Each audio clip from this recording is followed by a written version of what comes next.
ലൈവില് Anumol nomination കഴിഞ്ഞതിന് ശേഷം നമ്മുടെ ആദിലയുടെ അടുത്തും നൂറയുടെ അടുത്തും പറയുന്നുണ്ട്. അതായത് ഇവിടെ എത്രയോ സംഭവങ്ങൾ അക്ബറും ആര്യനും അതുപോലെ നെവിനും ഒക്കെ ചെയ്തിട്ടുണ്ട്. അതൊന്നും തന്നെ ഇവിടെ സീരിയസ് ആയിട്ട് എടുക്കുന്നതായിട്ട് ഞാൻ കണ്ടിട്ടില്ല. ബിഗ് ബോസോ ലാലേട്ടനോ അതൊന്നും തന്നെ സീരിയസ് ആയിട്ട് എടുത്തിട്ടില്ല. പക്ഷെ ഞാൻ അവൻ്റെ അമ്മുമ്മയെന്ന് പറഞ്ഞതുവരെ വലിയ പ്രശ്നമായിട്ട് എടുത്തിട്ടുണ്ട്. പക്ഷേ അവൻ പറയണ കാര്യങ്ങളൊന്നും ഇവിടെ ലാലേട്ടൻ പൊക്കിയിട്ടുമില്ല, അത് വലിയ ഇഷ്യൂ ആക്കിയിട്ടില്ല എന്നൊക്കെ ലൈവിൽ പറയുന്നുണ്ട്. കൃത്യമായിട്ട് അനുമോള് പറയുന്നുണ്ട് അവൻ്റെ ആണെങ്കിലും ആര്യൻ്റെ ആണെങ്കിലും നെവിൻ്റെ ആണെങ്കിലും, അതായത് അക്ബർ, ആര്യൻ, നെവിൻ ഇവർക്ക് 3 പേർക്കും ഒരു സ്പെഷ്യൽ കൺസിഡറേഷൻ അവിടെ കിട്ടുന്നു എന്നാണ് അനുമോള് പറയുന്നത്. പ്രത്യേകിച്ച് ഇന്ന് ബിഗ് ബോസ് ഇവരെ 3 പേരെയും കൂടെ ക്യാപ്റ്റൻ കൂടി ആക്കിയതോടെ അതൊരു അൺയൂഷ്വൽ ആയിട്ടുള്ള ഒരു ആക്റ്റാണ്. ബിഗ് ബോസ് സാധാരണ ചെയ്യാത്തൊരു പ്രവൃത്തിയാണല്ലോ. അപ്പോൾ അങ്ങനത്തെ ഒരു പ്രവൃത്തിയും കൂടെ വരുമ്പോൾ സ്വാഭാവികമായി കണ്ടസ്റ്റൻസിന് ചിന്തിക്കാം നമ്മളോട് പക്ഷപാതപരമായിട്ട് ബിഗ് ബോസ് പെരുമാറുന്നുണ്ടോ എന്ന്.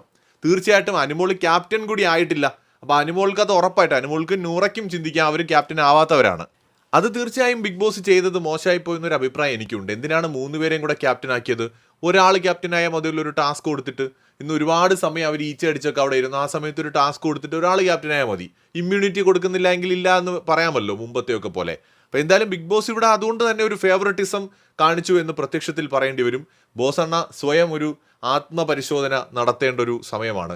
അനുമോളെ കുറ്റം പറഞ്ഞിട്ട് കാര്യമൊന്നുമില്ല. അനുമോളുടെ ഭാഗത്ത് മിസ്റ്റേക്സ് ഉണ്ടായപ്പോൾ തന്നെയാണ് ലാലേട്ടനും ബോസും പൊക്കിയിട്ടൊക്കെ ഉള്ളത്. അല്ലാതെ അനുമോള് നന്മ വരായതുകൊണ്ടെന്നൊന്നും ഞാൻ പറയുന്നില്ല. അനുമോളുടെ ഭാഗത്ത് വീഴ്ചകൾ വന്നിട്ടുണ്ട്. പക്ഷെ അനുമോൾ ഇവിടെ പോയിന്റ് ഔട്ട് ചെയ്യുന്ന കാര്യം അതേപോലെ തന്നെ അക്ബറും നെവിനും ആര്യനും ഒക്കെ ചെയ്തപ്പോൾ അത് ഡീൽ ചെയ്തൊരു രീതിയും അനുമോള് എന്തെങ്കിലും ചെയ്യുമ്പോൾ ഡീൽ ചെയ്യുന്ന രീതിയും തമ്മിൽ ഒരു വ്യത്യാസമുണ്ടെന്നാണ് അനുമോൾ ഇവിടെ പോയിന്റ് ഔട്ട് ചെയ്യുന്നത്. രാജാവ് നഗ്നനാണെന്നാണ് പറയുന്നത്. ബോസണ്ണ ഒന്ന് കണ്ണാടിയിൽ നോക്കേണ്ട സമയമായെന്ന് തോന്നുന്നു. ദീപാവലിയായിട്ട് ഇന്ന് അനുമോള് ശരിക്കും ബോസണ്ണൻ്റെ നെഞ്ചത്ത് തന്നെ മാലപ്പടക്കം ഇട്ട് പൊട്ടിച്ച പോലെയാണ് തോന്നിയത്. ലൈവിലുള്ള അനുമോൾ ഈ ഒരു വിഷയം പ്രതികരിച്ചത് കണ്ടപ്പോൾ. കൂടുതൽ അപ്ഡേറ്റ്സുമായി വീണ്ടും വരാം.